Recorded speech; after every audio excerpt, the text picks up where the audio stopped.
नमस्ते दोस्तों, स्वागत है आपका आपके अपने YouTube चैनल ट्रेंडिंग स्टॉक्स में। आज 11 सितंबर वेडनेसडे का दिन। आज के दिन के लिए जिन स्टॉक्स को हमने स्विंग ट्रेडिंग के पर्पज से एजुकेशन पॉइंट ऑफ व्यू से आइडेंटिफाई किया था, चलिए एक एक करके इन सारे स्टॉक्स को देखते हैं और इनका एनालिसिस करते हैं। एनालिसिस शुरू करने से पहले आपको बता दूं, इस वीडियो के एंड में मैं इंट्राडे स्विंग पोजिशनल के डेली वीकली स्टॉक एनालिसिस के और स्टॉक सिलेक्शन के वीडियोस पिन कर दूंगा, तो इन वीडियोस को देखिए और हमारी चैनल से जुड़ करके अपना इंट्राडे स्विंग पोजिशनल तीनों तरीके की ट्रेडिंग को इंप्रूव कीजिए, लर्निंग को इंप्रूव कीजिए, ताकि आप स्टॉक मार्केट से ज्यादा पैसा बना सके। और हमारी चैनल को अपने दोस्तों के साथ भी शेयर जरूर से कीजिएगा। चलिए शुरू करते हैं। पहला स्टॉक है पीएफसी। पीएफसी हमने क्यों सिलेक्ट किया था, आप देख सकते हैं परफेक्टली ट्रेंडिंग स्टॉक है, येलो लाइन दैट इज जो इसका 20 वीक मूविंग एवरेज है, एक्सपोनेंशियल वीक मूविंग एवरेज है 20 का, उसके ऊपर ये स्टॉक बाउंस बैक कर रहा था और अभी फिलहाल एग्जैक्टली इसी लेवल पर आया था स्टॉक, इसलिए हमने यहाँ पर एंट्री करने की कोशिश की थी, उस रीजन से इसको सिलेक्ट किया था। तो डेली टाइम फ्रेम पे देख लेते हैं। 499 से 505 के बीच में हमने इसका बाइंग रखा था, तो ये स्टॉक ने लो लगाया एग्जैक्टली 499.30 के आसपास में, मतलब बाइंग रेंज के एकदम लोअर एंड पर आ गया और स्टॉक के अंदर में आपकी बहुत बढ़िया एंट्री आराम से इसके अंदर में हो गई होगी।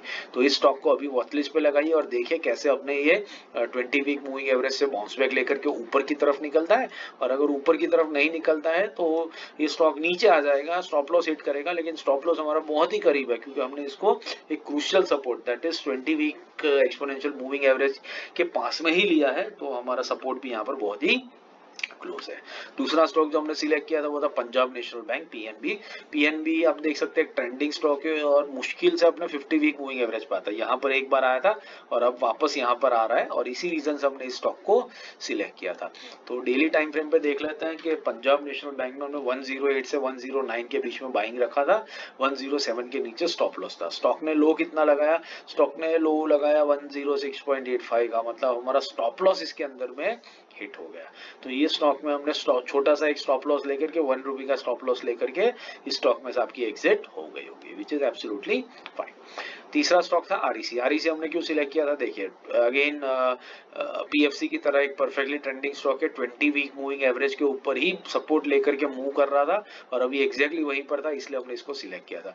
डेली टाइम फ्रेम पे देख लेते हैं। पीएफसी आरईसी का बाइंग रेंज था 562 से 570 के बीच में। ये स्टॉक ने लो कितना लगाया, ये स्टॉक ने लो लगाया 559.70 का, हमारा स्टॉप लॉस था 557 के ऊपर, तो हमारे स्टॉप लॉस को हिट नहीं किया और स्टॉक के अंदर में आपकी बहुत बढ़िया एंट्री हो गई होगी। तो इस स्टॉक के अंदर में भी आप बैठे होंगे एंट्री करके, और अब यहाँ पर से देखिए किस तरीके से ये स्टॉक यहाँ से बाउंस बैक लेता है और ऊपर की तरफ भागता है, टारगेट अटेंड कर लेता है, या अगर नीचे आ जाता है तो बहुत ही कम छोटा सा स्टॉप लॉस लेकर के हम इसमें से सेफली एग्जिट भी कर सकते हैं। तो इस रीजन की वजह से हमने स्टॉक को सिलेक्ट किया था। अब इसको वॉच लिस्ट पे लगा करके आप स्टडी करना शुरू कीजिएगा।